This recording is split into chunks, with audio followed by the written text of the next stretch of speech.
Videoclase de sistema cardiovascular. Lo primero que hay que revisar es la circulación sanguínea. En nuestro sistema cardiovascular tenemos un líquido circulante que es la sangre, un sistema de conducto que corresponden a los vasos sanguíneos y una bomba impulsora que es el corazón. De acuerdo hacia dónde se distribuye la sangre y cuál es su función, es que se divide una circulación mayor o menor. La circulación mayor es la circulación que existe entre el corazón y los distintos órganos y tejidos. La función que posee corresponde a la nutrición. En esta imagen se muestra cuál es el mecanismo de circulación, dónde se inicia y dónde termina. La circulación mayor o sistémica se inicia en el ventrículo izquierdo. El ventrículo izquierdo, al contraerse, impulsa la sangre por la arteria que es la aorta. Esta aorta se ramifica en arterias menores. Estas arterias menores forman las arteriolas, que tienen la capacidad de modificar la resistencia o realizar una vasoconstricción para modificar el flujo sanguíneo. Y estas arteriolas se capilarizan formando una red que permite la nutrición de los distintos tejidos. Así, gran parte de los nutrientes, hormonas u otras sustancias pasan hacia lo que es el líquido intersticial y los desechos producto del metabolismo o algunas secreciones de las células pasan a la red capilar. Esta red capilar origina lo que son las vénulas. Los capilares también están rodeados en su mayoría, en su inicio y al final, por células musculares individuales que cumplen la función de ciertos esfínteres que regulan también el flujo. Estas vénulas se unen y forman venas menores, y estas venas menores conforman lo que es venas cavas. Las venas cavas conducen sangre que es poco oxigenada, sangre que es de tipo venosa, y ambas venas cavas desembocan en lo que es el atrio derecho. Existe una vena cava inferior que trae la sangre de miembros inferiores, pelvis, abdomen, y existe una vena cava superior que trae la sangre de cabeza y cuello, miembros superiores y tórax. También tenemos la circulación menor. La circulación menor es la que existe entre el corazón y los pulmones, y la funcionalidad es para realizar el intercambio gaseoso o lo que se denomina como hematosis. Esta circulación menor se origina en el ventrículo derecho. La sangre venosa del ventrículo derecho sale de él a través del tronco pulmonar. Este tronco pulmonar, que es una arteria, se divide en arterias pulmonares para cada uno de los pulmones. Las arterias pulmonares a su vez se capilarizan, previamente formando arteriolas. Esos capilares envuelven a cada uno de los alvéolos y bronquiolos respiratorios para realizar el intercambio gaseoso que se denomina como hematosis. De estos capilares se originan vénulas. Las vénulas forman venas menores hasta formar las venas pulmonares que conducen sangre oxigenada, y estas venas pulmonares desembocan, en número de 4, en el atrio izquierdo. Y ahí termina lo que es circulación menor. Después de tener claro lo que es circulación mayor y menor, existe la irrigación arterial, que es el sistema de arterias que permiten llevar la sangre a los distintos órganos. Primero tenemos una primera porción de la aorta, que es la que sale del ventrículo izquierdo, que se denomina como aorta ascendente. Esta aorta ascendente origina a las arterias coronarias, que son dos arterias coronarias, izquierda-derecha, que se originan de los senos aórticos, de las válvulas sigmoideas, específicamente del seno aórtico izquierdo se origina la arteria coronaria izquierda y del seno aórtico derecho se origina la arteria coronaria derecha. Y estas arterias se van a ramificar en lo que es la pared cardíaca que está formada por epicardio, miocardio y endocardio. Así vamos a tener que cada arteria forma por lo menos 3 elementos de irrigación. Va a formar las arterias epicárdicas. Estas arterias epicárdicas se ramifican y forman las arterias intramurales, y estas arterias intramurales se ramifican y van a formar el plexo subendocárdico. y esto permite la nutrición de todo lo que es la pared cardíaca. Acá tenemos un esquema simplificado que a partir de la aorta ascendente, que es esta estructura, se originan las dos arterias coronarias. Acá tenemos la arteria coronaria izquierda, que pasa posterior a lo que es el tronco pulmonar y pasa relacionada con la aurícula izquierda, que es este apéndice o también llamado como orejuela, y tenemos la arteria coronaria derecha, que pasa relacionado con la aurícula derecha. Y cada una de estas arterias coronarias da distintas ramas. Vemos que la arteria coronaria izquierda da dos ramas principales, que es la arteria interventricular anterior y la rama circunfleja, mientras que la arteria coronaria derecha da la rama marginal y la rama interventricular posterior. Entonces tenemos la arteria coronaria izquierda, que se ubica anatómicamente en el surco atrioventricular o coronario. Al llegar a la aurícula da una rama que desciende por el surco interventricular anterior y que se denomina como arteria interventricular anterior. De hecho, de ella salen ramas oblicuas que se denominan como arterias oblicuas ventriculares. La arteria coronaria izquierda sigue por el surco atrioventricular formando lo que es la arteria circunfleja. Por otro lado tenemos a la arteria coronaria derecha, que origina en su trayecto por el surco atrioventricular ramas que son ventriculares. De esta arteria se origina una rama que va por el borde derecho del corazón, que se denomina como rama marginal, y sigue esta arteria coronaria derecha por el surco atrioventricular o coronario para formar una rama terminal que se ubica en el surco interventricular posterior y que se denomina como arteria interventricular posterior. Estas son las ramas de irrigación de las arterias coronarias que se originan de la aorta ascendente. Después viene una siguiente porción de la aorta que se denomina como arco aórtico, o antes llamado también como callado aórtico. De este arco aórtico se originan tres ramas de derecha a izquierda. La primera rama se denomina tronco arterial brachiocefálico. La siguiente rama se denomina como arteria carótida común izquierda. Y la última rama del arco aórtico es la arteria subclavia izquierda. En el caso del tronco arterial brachiocefálico, se originan dos ramas, la arteria carótida común derecha y la arteria subclavia derecha. La función que tienen las arterias subclavias es que en su trayecto van por el hombro para irrigar miembros superiores, mientras que las arterias carótidas comunes ascienden por el cuello para irrigar la región de la cara y irrigar la región endocraniana, específicamente del encéfalo. Después del arco aórtico viene lo que es la aorta descendente.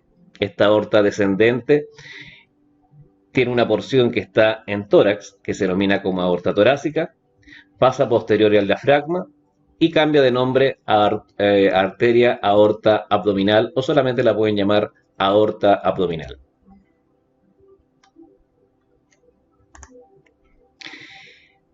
De la arteria subclavia emergen cuatro ramas principales. Una es la arteria vertebral. Esa arteria vertebral asciende por la columna cervical, atravesando los forámenes de las vértebras cervicales que se denominan como forámenes transversos, hasta ingresar por el foramen magno y así formar un sistema de irrigación del encéfalo, especialmente de la región de tronco, cerebelo y la región occipital, que se denomina como sistema vértebro-basilar. Otra arteria que se origina es la arteria torácica interna, que desciende por la superficie anterior de tórax para irrigar la pared torácica. Tenemos otra rama que se denomina como el tronco tirocervical. Tirocervical porque origina ramas que son para irrigar principalmente a la glándula tiroides y también a estructuras del cuello. Y por último tenemos la rama que es costo cervical, que da ramas para irrigar la región posterior del cuello.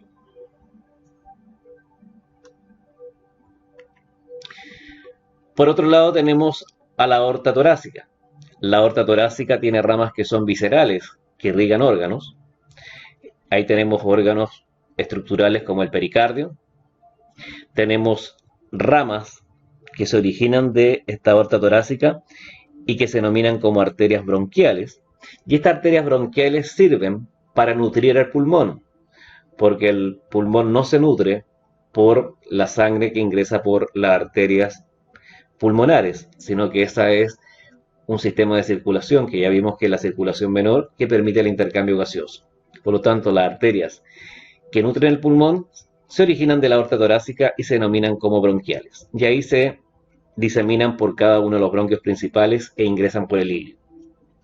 También hay ramas para la tráquea, que se denominan como arterias traqueales, y varias ramas que se dan para lo que es el esófago y que se denominan como arterias esofágicas. Las ramas parietales tienen una función en la aorta torácica, que es irrigar la pared torácica.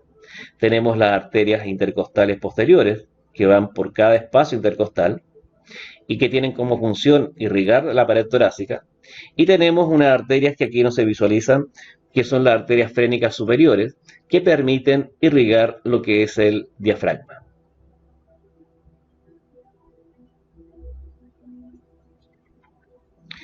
Por otro lado, la arteria carótida común, ya sea izquierda o derecha, llega al borde superior del cartílago tiroides o cercano al hueso hioides y se bifurca.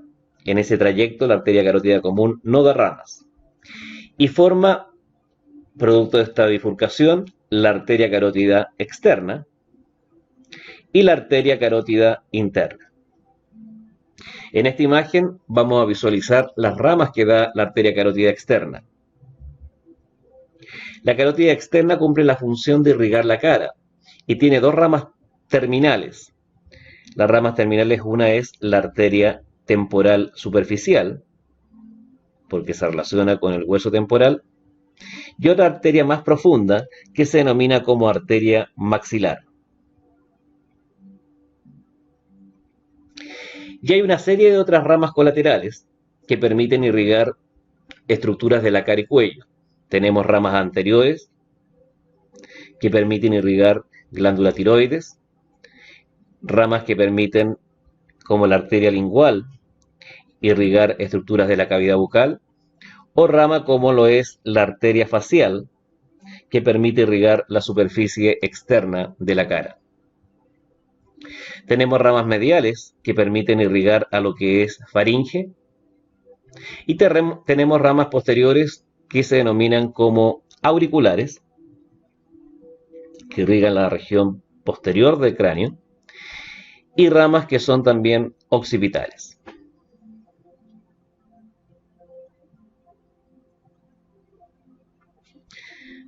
Por otro lado, la arteria carótida interna asciende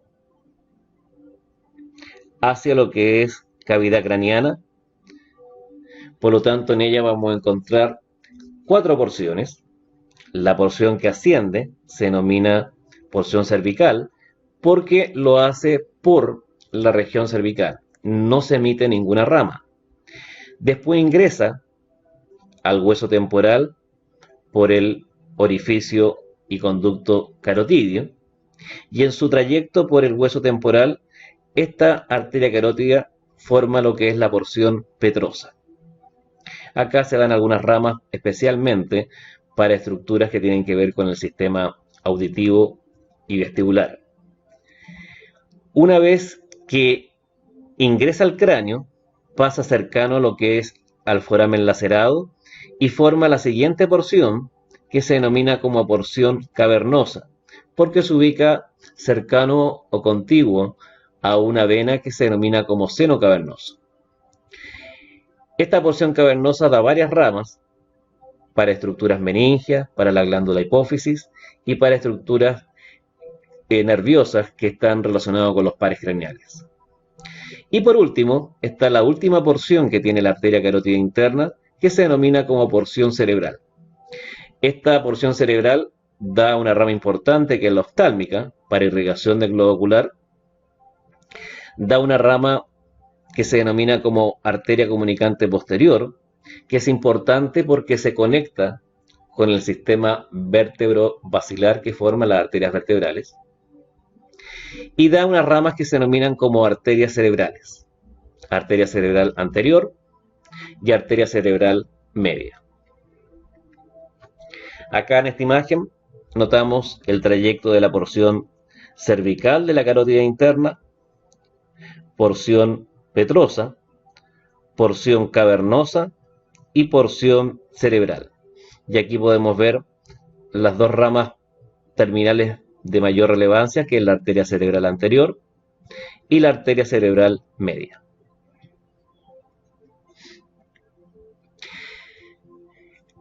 Recién les comenté que las arterias vertebrales, que son ramas de la arteria subclavia, ascienden por la columna cervical a través de los conductos, a través de los forámenes o orificios que se denominan como forámenes transversos. De ahí, ambas arterias vertebrales ingresan por el foramen magno. Y cuando ingresan por el foramen magno, van a ambos lados de médula oblonga. Llegan a un punto cercano al surco ponto medular y ambas arterias vertebrales se fusionan y forman una arteria que se denomina como arteria basilar o tronco basilar, que se ubica en el surco basilar de puente. Ese tronco o arteria basilar se bifurca a nivel del surco tectopontino y forma dos arterias que se denominan como cerebrales posteriores. A todo esto se le denomina como sistema vértebro-basilar. De las arterias vertebrales se originan ramas que van hacia médula espinal y médula oblonga. También hay ramas para irrigar cerebelo, tanto del tronco basilar y de la arteria vertebral se originan tres ramas importantes que irrigan cerebelo, que es la arteria cerebelosa superior, la arteria cerebelosa anteroinferior, ambas se originan del tronco basilar, y la arteria cerebelosa posterior que se origina de la arteria vertebral. Además de este tronco basilar se originan arterias que irrigan componentes del sistema auditivo y la estructura principal de lo que es puente y mesencéfalo. Acá tenemos una visión inferior. Tanto el sistema vértebro-basilar, que ahí vemos las dos arterias vertebrales, que forman el tronco basilar y que después forman las arterias cerebrales posteriores. Y tenemos por otro lado la arteria carótida interna, que forma la arteria cerebral anterior y la arteria cerebral media. Si recuerdan, yo mencioné que de la arteria carótida interna se origina una arteria comunicante posterior. Esta arteria comunicante posterior se une con la arteria cerebral posterior y así va a formar esta estructura de comunicación con ramas de la carótida interna y sistema vértebro-basilar que se denomina como círculo arterial cerebral o polígono de Willis, que es un sistema que permite la irrigación de todo lo que es la masa encefálica y además, como comunica dos sistemas arteriales, es un mecanismo de protección por si hay una obstrucción de alguna rama. Y aquí lo vemos. Acá están las arterias vertebrales, tronco basilar, arterias cerebrales posteriores, ya forman parte del polígono de Willis. Acá tenemos la carótida interna, arteria cerebral anterior. Las dos están comunicadas por una arteria comunicante anterior, que ya cierra la parte más anterior del polígono. Y tenemos la arteria comunicante posterior, que se origina de la carótida y que se une a la cerebral posterior. Y que después de su unión se origina la arteria cerebral media. Este polígono de Willis o círculo arterial cerebral se ubica en la región del diencéfalo.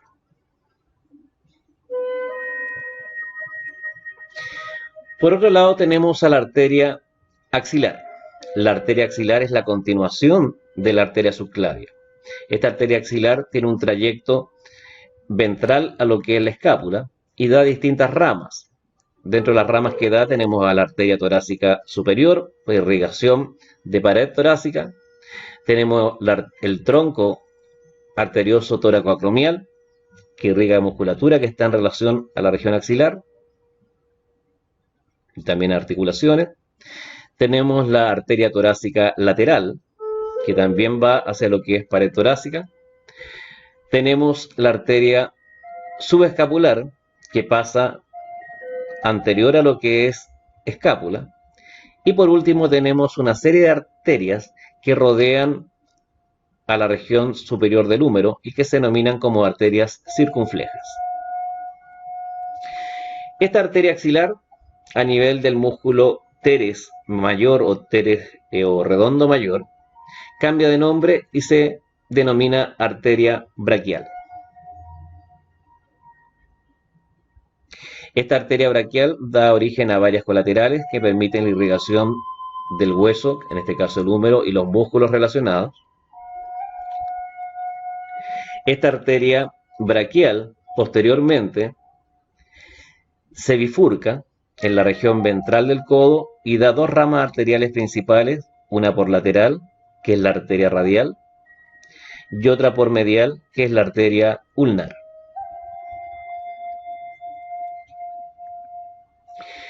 Cada una de estas arterias, en este caso la radial y la ulnar, dan ramas. Por ejemplo, la arteria radial da una rama terminal que se denomina como rama palmar superficial, que se une con la arteria ulnar y forma el arco palmar superficial.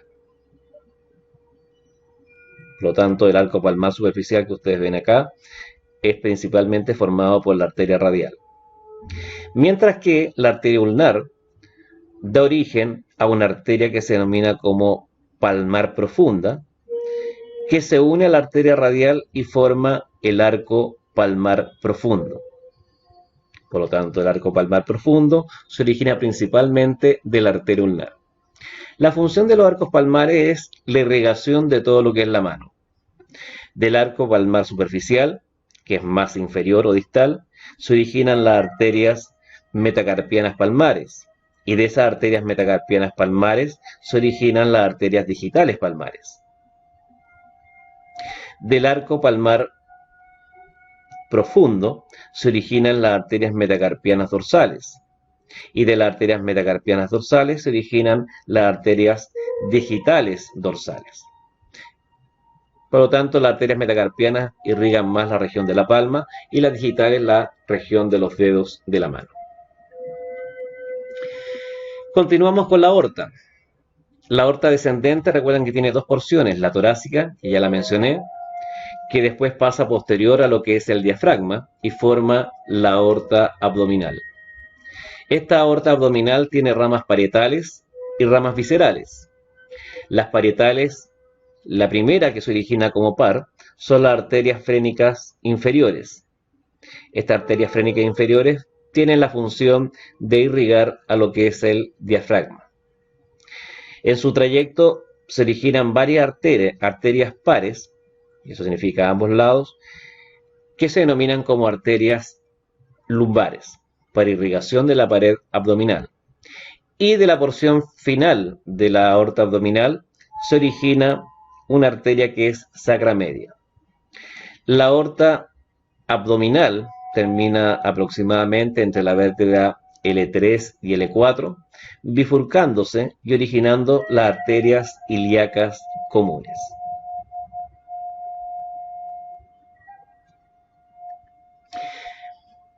Pero también tenemos ramas viscerales, que ustedes ven que son varias. Tenemos el tronco celíaco, tenemos la arteria mesentérica superior y tenemos la arteria mesentérica inferior. Esas son las ramas impares. Y de cada uno de estas, tronco celíaca, mesentérica superior y mesentérica inferior, se van a originar distintas ramas. Por ejemplo, vemos que del tronco celíaco se originan tres ramas principales: la gástrica izquierda, para lo que es estómago; la hepática común, que es para originar ramas para irrigación de hígado y también de estómago y duodeno; y la esplénica, que da ramas para irrigación del páncreas, estómago. De la mesentérica superior se dan varias ramas que permiten la irrigación del páncreas y el duodeno: el yeyuno, el ilion y el colon ascendente, colon transverso. Y también de la mesentérica inferior tenemos ramas que permiten irrigar la porción del colon descendente, colon sigmoideo y recto. Existen también otras ramas que no son impares y que también son ramas viscerales de la aorta abdominal, que son las ramas suprarrenales, que permiten la irrigación de la glándula suprarrenal, una a cada lado. Tenemos la arteria renal, que permite la irrigación del riñón. Tenemos las arterias gonadales, que irrigan órganos genitales, van descendiendo, que en la mujer se denominan como tubo ovárica y en el hombre se denominan testiculares.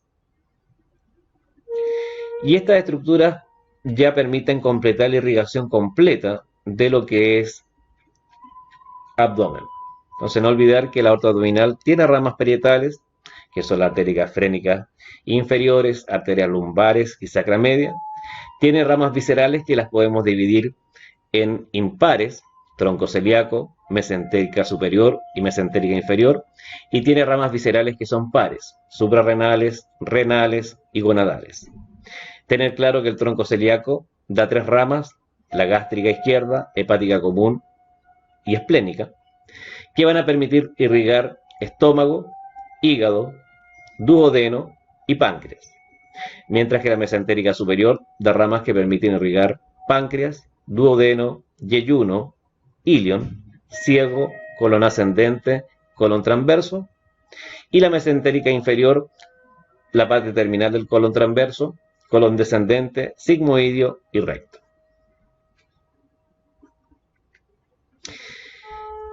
Las arterias ilíacas comunes, que son las ramas terminales de la aorta abdominal, originan dos ramas.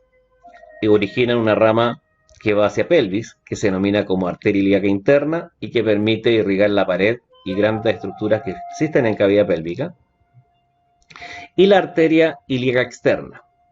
Esta arteria ilíaca externa llega hasta un nivel que es lo que uno observa, que es el pliegue inguinal, que está formado por un ligamento inguinal, y ahí cambia de nombre y se denomina arteria femoral. Arteria femoral que va por medial y que después hacia inferior pasa hacia posterior del fémur. Esta arteria femoral da una rama más profunda y que se denomina como femoral profunda, por lo tanto acá se consigue la irrigación de toda la región del muslo. Cuando pasa por posterior, forma lo que se denomina como arteria poplitea, o sea, cambia de nombre inmediatamente la arteria femoral. Y esta arteria poplitea me da origen a dos arterias: una que va hacia posterior de pierna, que se conoce como arteria tibial posterior, y otra que va hacia anterior de pierna, que se denomina como arteria tibial anterior.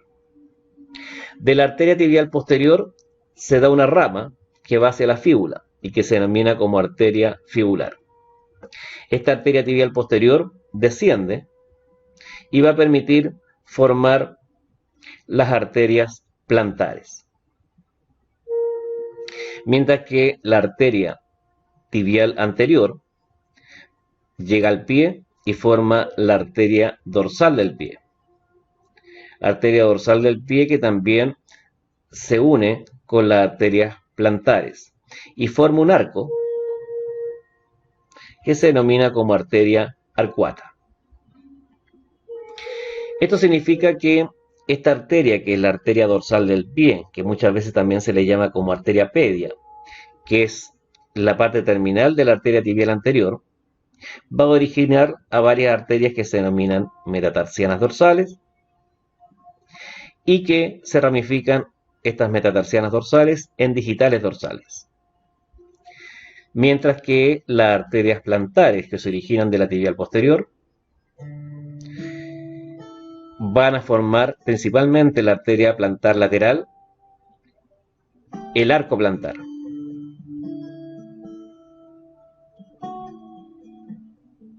De este arco plantar se originan las arterias metatarsianas plantares y de las arterias metatarsianas plantares se originan las digitales dorsales. Por lo tanto, así se consigue lo que es la irrigación del pie.